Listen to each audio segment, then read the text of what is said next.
Bom dia. Hoje vamos ao futebol. Não é aos jogos, não é? Eles só começam logo à noite, mas vamos ver as contas dos clubes. E porquê?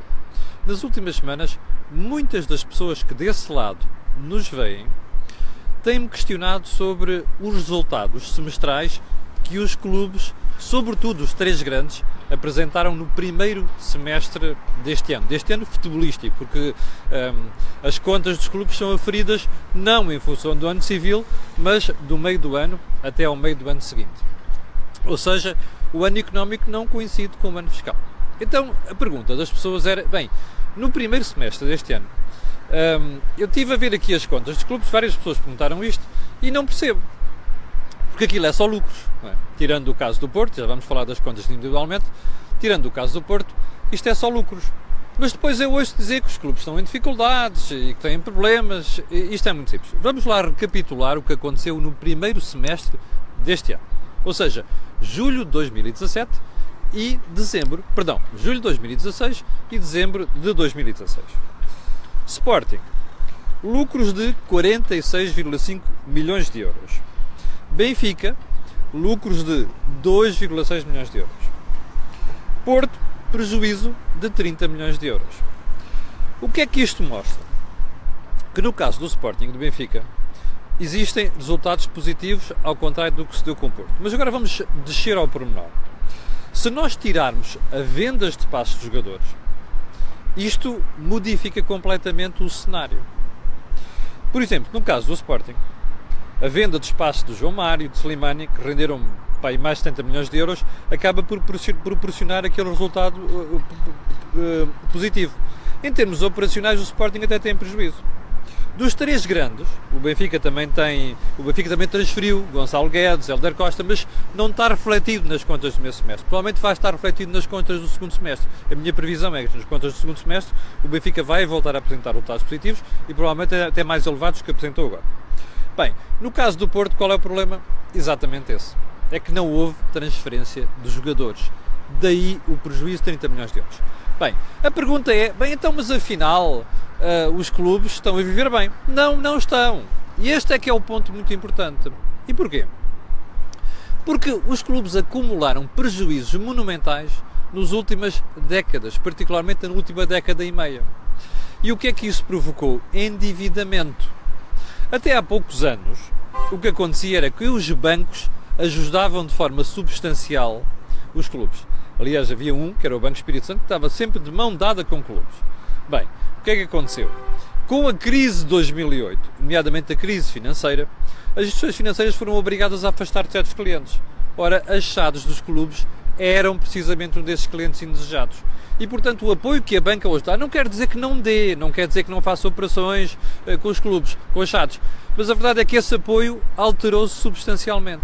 Os bancos afastaram-se dos clubes. E, portanto, os clubes têm vindo a viver mais daquilo que são os seus próprios recursos que geram do que outra coisa qualquer.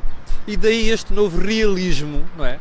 Aliás, eu até acho que os clubes mereciam mesmo ter uma troika à séria, porque as contas não podem continuar assim. E, portanto, quando se diz o Sporting teve 46 milhões de euros de lucro, o Benfica 2,6 milhões, e mesmo o Porto quando os tiver, a questão é sempre a mesma. É preciso abater passivo. É claro, como em qualquer empresa, não se pode abater passivo.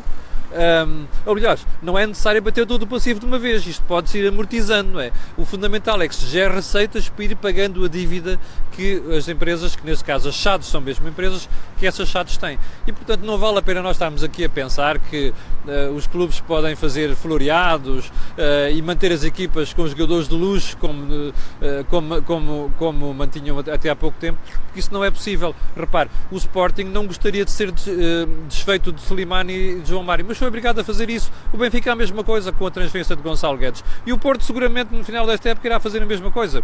Os clubes portugueses têm este modelo de negócio. Precisam de formar, ou então comprar barato, depois expô-los nas montas internacionais, que normalmente é a Liga dos Campeões, ou mesmo a Taça UEFA, a Liga Europa, e depois promover esses jogadores e acabar por vendê-los com o espaço desses jogadores com valores muito elevados. E, portanto, é isto que está em causa.